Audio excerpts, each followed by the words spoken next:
We've all been wondering for years if Swift will eventually be replaced. To be honest, Ripple has consistently been ranked as the most likely option to accomplish this. Just take a look at what has been going on in the financial world over the last few years.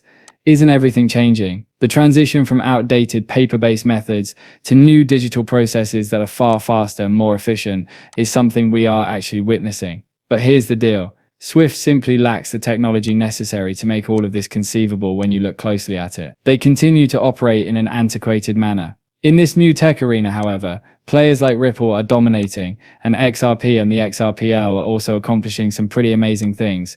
I want to explain in this video why I believe Ripple will eventually replace Swift. This is where things become fascinating though. It won't happen the way most people anticipate, in my opinion. I'll tell you why. Let's discuss why Swift is even at the center of this controversy. It has been in existence since 1973. The system in question is 50 years old. Indeed, it is enormous. In 200 countries, more than 11,500 banks and financial institutions connected to it. Quite remarkable reach. However, this is where chaos arises. Swift has a serious issue.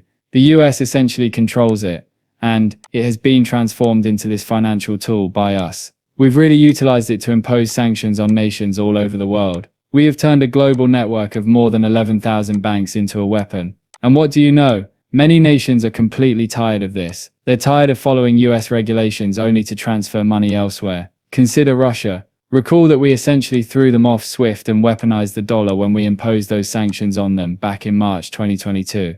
This is precisely the reason why all of these countries are frantically looking for alternatives to the dollar and Swift. Furthermore, many of them are actually improving, which is undoubtedly undermining Swift's hegemony. Does this imply that Swift will fail tomorrow? No, we haven't arrived yet. This is where, in my opinion, Swift's dominance will completely change as a result of these new technologies. The problem is, what if, behind the scenes, a completely different strategy is in place? Something that most people haven't noticed yet. Because you should really pay attention to what I'm about to show you if you're betting that Ripple will simply replace Swift and XRP as this enormous worldwide bridge currency. Let's examine some of the recent actions that Ripple has taken. Do you recall Hidden Road? That purchase was quite large. The ramifications are so crazy that we discussed it numerous times. They want to use the XRP ledger to push $3 trillion annually, and more than 300 significant financial institutions are already connected to them. It's not only Hidden Road, but it's not tiny potatoes either. They just grabbed Rail too. The problem is that these two acquisitions complement each other flawlessly. In reality, what we're witnessing is Ripple constructing this enormous institutional infrastructure stack, with a particular emphasis on blockchain technology and tokenized assets. They're creating something entirely new, not merely attempting to compete with Swift. And this is only the start. From here, it will only become larger. Consider it. Isn't Swift ahead by 50 years? When it comes to international money transfers, they have been the name that everyone thinks of since 1973. They have total control over that area, but that is all about to change. It's really obvious that Ripple has been preparing for this moment when you take a step back and consider everything they've done, not just recently but over the last 13 years. Because of all those actions and preparations, Ripple is now more than just a participant in the cryptocurrency market. They're starting to have a significant impact on the whole financial system. This is the reason the Rail acquisition is so significant. It boils down to a single absurd statistic. They control more than 10% of the stable coin volume from business to business. Take a moment to process that. About 10% of the whole stable B2B coin industry passes through their infrastructure. Stable currencies are essentially dominating the cryptocurrency space when you give it some serious thought.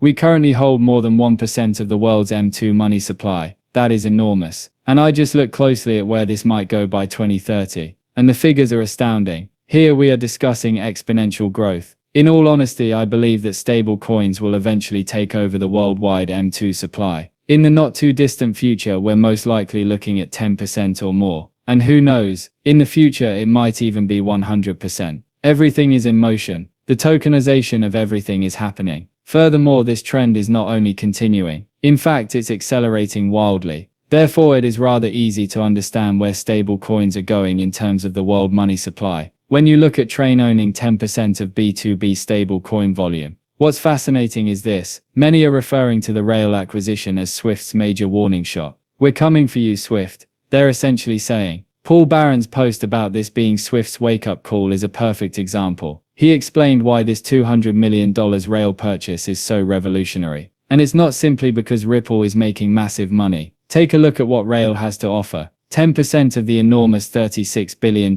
worldwide B2B stablecoin industry is being processed by them. That's enormous. This is where things start to get interesting though. They are transforming those agonizing wire transfers that take days into settlements that take place in a matter of hours. This stablecoin sandwich tech was also called out by Paul. Essentially the smooth transition from traditional fiat to digital currency, together with all the automated back office and virtual account functionality that businesses truly want. The worst part though is what this entails for businesses on a daily basis. We are discussing cross-border payments that settle in a matter of minutes as opposed to days, 80% less expensive than regular banking. That is a revolutionary advance, not a minor one. You also receive a 24-hour settlement. Thus there will be no more waiting for Monday early bank openings. Big institutions need to hear that they are doing all of this while maintaining complete compliance with rules. Ripple now has the necessary infrastructure to go live, competing against SWIFT in the enormous $3 trillion market for cross-border payments. Here's the crazy part.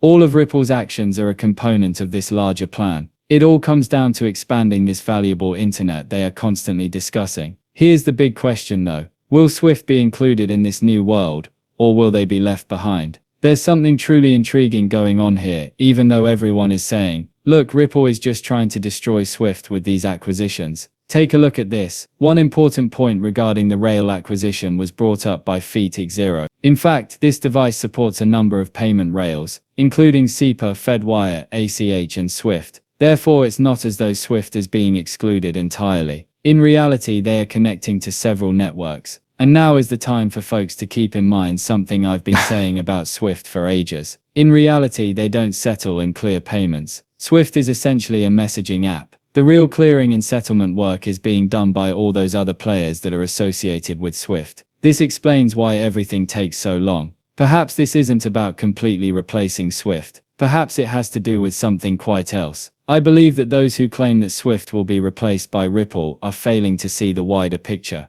In any case, we already do everything SWIFT doesn't. This is a crazy idea. What if SWIFT is genuinely interested in being current and relevant? It would be wise for them to embrace what Ripple is creating. I'm referring to SWIFT's genuine integration of distributed ledger technology and digital assets into their infrastructure, particularly for settlement. It's okay if they continue to manage the messaging aspect. However, they urgently need to modernize their settlement. The cool part comes next. In any case, many of the old communications issues are being resolved with the release of ISO 20022. In fact, this standard greatly simplifies the integration of DLT, blockchain and digital assets. Thus, you could actually use the XRP ledger for settlement and have SWIFT handle messaging. They may cooperate. Ripple's Casey Craddock really hit the nail on the head with this. When someone questioned if Ripple was prepared to take on SWIFT, his reaction was outstanding. There is absolutely a world in which both companies coexist, he remarked. He made the argument that consumers just want to transmit money internationally, quickly and affordably.